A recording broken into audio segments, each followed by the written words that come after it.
Você já tentou ler quadrinho ocidental depois de se acostumar com o mangá? Eu tentei. E cara, foi quase uma tortura. Foi chato, foi surreal de ruim. Foi como sair de um banquete japonês com entrada, prato principal e sobremesa e entrar num fast food bagunçado e que você pede o combo e chega primeiro o refrigerante, depois você chega o hambúrguer. E aí no final vem as batatas que estão meio murchas e você não sabe por onde você vai começar a comer. Eu espero que essa analogia não tenha ficado muito confusa. A questão é que mangás têm começo, meio e fim. E você sabe por onde começar e sabe onde vai acabar. Enquanto HQs são infinitas, estranhas e você precisa de um tutorial de meia hora para entender como é que você vai consumir aquela obra. E isso me motivou a fazer esse vídeo. Um vídeo sobre tudo que as HQs precisam aprender com os mangás, cara. Meu nome é Pedro e recentemente eu me desafiei a fazer um bagulho que eu não fazia há muito tempo. Ler um quadrinho ocidental, saindo direto de mangás e manhwas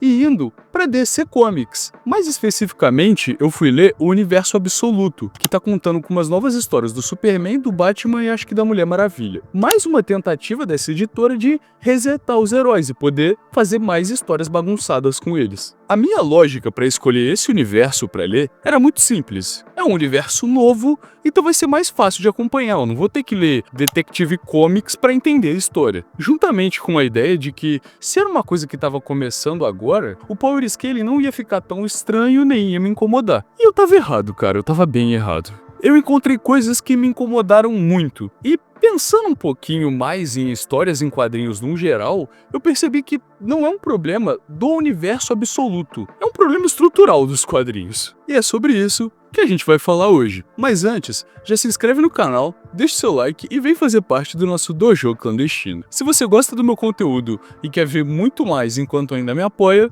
considere se tornar membro do canal. Com o valor de um lanche, você me apoia a continuar produzindo conteúdo para você e ainda tem acesso a conteúdo exclusivo.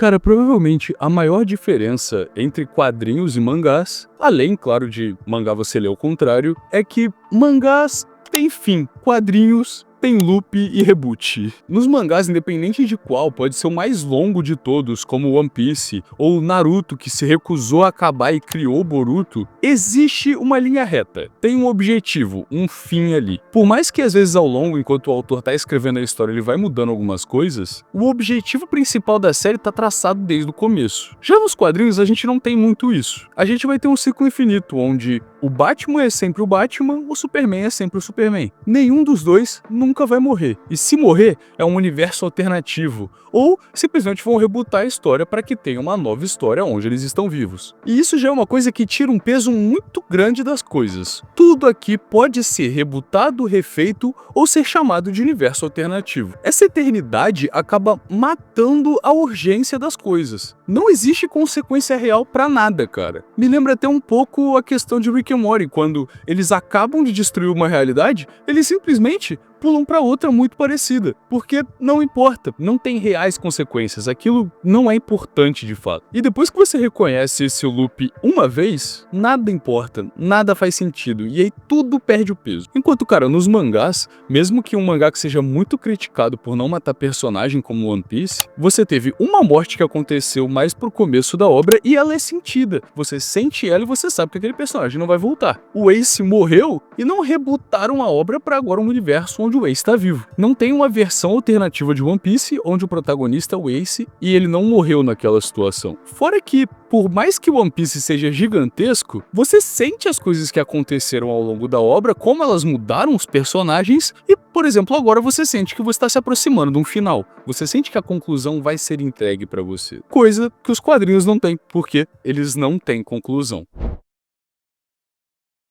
Agora, meu segundo ponto aqui é talvez uma das coisas que mais me incomoda nos quadrinhos. Se você é otaku, você já participou de discussão de Power Scaling. Ponto final. Power Scaling é a coisa mais comum dentro do universo geek no geral. A gente já teve vários vídeos bombando do Nerd, por exemplo, do Goku versus o Superman. E aí entra às vezes umas discussões meio tipo, cara, não faz sentido você comparar dois personagens de universos diferentes, porque claramente eles vão ter poderes diferentes e o nível de poder daquele universo é diferente. Mas assim, nos mangás, por mais exagerado que possa parecer às vezes, o autor ainda é um só. Ele tem o controle total da escala de poder. Em Dragon Ball, o Goku vai ficando mais forte e vai escalando até o infinito. Mas isso vai acontecer dentro da lógica pré-estabelecida no mundo de Dragon Ball. Porque da mesma forma que o Goku vai escalar dessa forma, o Vegeta também vai escalar dessa forma. E os dois vão respeitar suas limitações e suas realidades. Ambos são Saiyajins e tudo mais. Os humanos com certeza vão escalar menos que eles, mas é basicamente isso. O scaling se respeita dentro do mesmo universo. Existe um senso de progressão ali. Agora, cara, olhando para os quadrinhos, no mesmo universo, fazendo parte da mesma Liga da Justiça, você tem o Superman, que é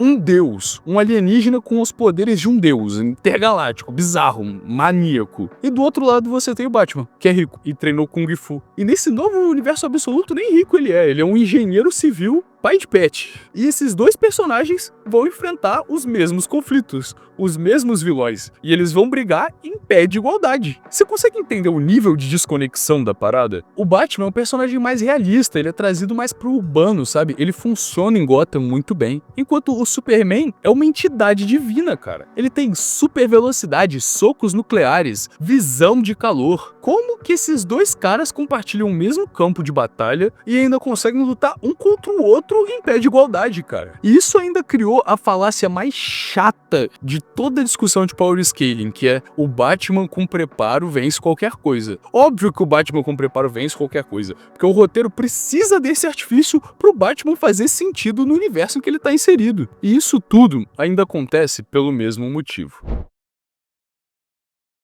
E aí eu vou entrar em mais uma questão que os mangás fazem com maestria e os quadrinhos falham miseravelmente, cara. A coerência narrativa. No mangá a gente tem uma linha do tempo clara. Um autor, uma história e uma cronologia. Tirando histórias de viagem no tempo, mas que, em questão de roteiro, por mais que o personagem viaje no tempo e esteja numa história com múltiplas realidades, ainda segue a mesma cronologia. Nos quadrinhos ocidentais, e isso eu tô falando dos quadrinhos ocidentais, focando especificamente em super-heróis, você vai ter múltiplas versões do mesmo personagem. Agora na série do Invencível, que eu tô assistindo, muito legal inclusive, a gente vai ter a Guerra Invencível, que são múltiplas versões do Invencível, do mesmo personagem. E eu vou te falar, isso só funciona melhor do que na maioria dos outros quadrinhos, porque eles ali são personagens rasos que só estão ali pra fazer a Guerra Invencível. Porque em outros quadrinhos e outros heróis, continuando no exemplo do Batman e do Superman, eles vão ter várias histórias paralelas, contraditórias e que às vezes são lançadas simultaneamente. O próprio Batman Absoluto, que não tem nada a ver com o Batman normal. Você quer começar a ler Batman? Então vamos lá, você vai ter que escolher entre Batman Bravos e Destemidos e Detective Comics. E agora é o Batman Absoluto. Beleza, já decidiu qual é o Batman que você vai acompanhar? Então agora, procure aí no Google que histórias de outros heróis complementam a história desse Batman que você quer acompanhar. Porque você vai ter que pegar esse Batman junto com os outros personagens da Liga, da DC, que estão no mesmo universo dele. Porque você não pode ler uma história do Absolute Superman e do Batman da Detective Comics. Porque se você se confundir e ler uma parada trocada, um de um universo, outro de outro, você vai se perder, porque não é o mesmo Batman, é um personagem completamente diferente. É como tentar ver um anime onde cada episódio foi escrito por um roteirista, e sem ter compromisso necessariamente com o que o último escreveu. E por mais que você possa argumentar que, não, mas aí eu vou só ler o Batman, não, porque o mercado das comics se fortalece nessa ideia de que o tempo inteiro os heróis vão ficar fazendo crossover, porque é importante pra marca. E cara, pelo menos pra mim, isso cansa, isso me afasta, isso me desmotiva. Tem vídeo no YouTube de 20 minutos ensinando a ler algumas histórias específicas do Batman, cara.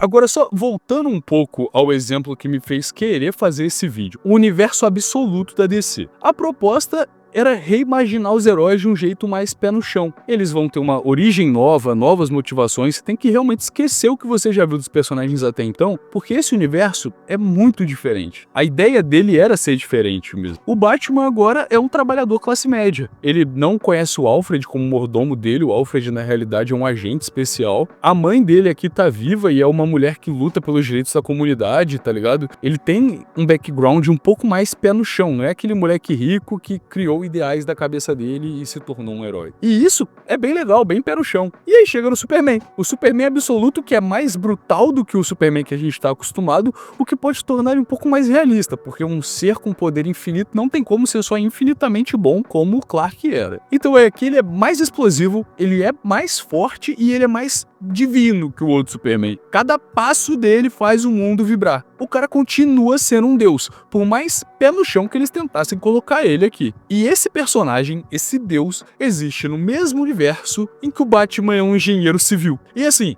eventualmente eles vão interagir, eles vão lutar juntos. Talvez a gente tenha aqui mais uma recriação de Batman vs Superman, porque dá dinheiro. E com a criação da Liga da Justiça, eles vão lutar contra os mesmos vilões e impede igualdade. Que falta de coerência, que falta de qual é o poder do seu universo, cara. Fala pra mim qual que é o chão do seu universo. Gente, vamos ser sinceros, o Batman só funciona em Gotham. Uma das coisas que eu gosto muito de Invencível é como ele faz uma paródia de alguns personagens. E a paródia do personagem do Batman é sensacional, cara. Porque ele vive numa cidade em que tem um feitiço que deixa ela de noite o tempo inteiro. E aí é por isso que ele funciona lá. E um feitiço desse em Gotham é a única coisa que faz sentido o Batman funcionar em Gotham. Porque o Batman só funciona em Gotham. Se você tenta jogar ele no espaço pra combater vilões intergalácticos, vilões divinos, junto com o deus que é o Superman, isso não faz sentido nenhum, cara. Então assim, pra fechar o vídeo legal, o que os quadrinhos precisam aprender com os mangás? Organização e linearidade. O mangá é uma das mídias mais organizadas que existe, mais coerentes mesmo. Como o exemplo que eu usei de One Piece, cara, One Piece tem mais de 1000 capítulos e ele é coerente com toda a sua história. Quando você pega um mangá pra ler, você sabe que você tem que começar do capítulo 1 e ir até o capítulo final. Você vai ter um começo, você vai ter uma jornada e você vai ter um fim. One Piece nunca acabou, mas você já tá na parte da jornada, você tá vendo como é que a história tá indo. Você sabe quem é o autor, você sabe qual é a proposta, você sabe qual que é o chão e o teto daquele universo. E você não precisa de um guia de leitura para escolher entre qual das 10 versões você vai querer ler do seu personagem favorito. E também não precisa ignorar eventos que acontecem e depois desacontecem. Mas isso, claro, isso tudo foi a minha opinião e como os quadrinhos me agradariam mais. Eu acho que eu não sou o público-alvo dos quadrinhos e talvez por isso eu não tenha me interessado tanto. Eu, querendo ou não, ainda sou um cara jovem, tá ligado? Eu acho que quadrinho é feito mais pra galera do quadrinho mesmo, que é uma galera mais chata, não tem muito o que dizer, sabe? É a galera que reclama de adaptação, que não aceitaria novos personagens. Vamos lá, cara. Os mangás que eu gosto acabaram e eu tô abrindo a Jump Plus, eu tô vendo o que tá saindo de shonen, pra que eu vou escolher pra acompanhar a partir de agora, sabe? E eu acho que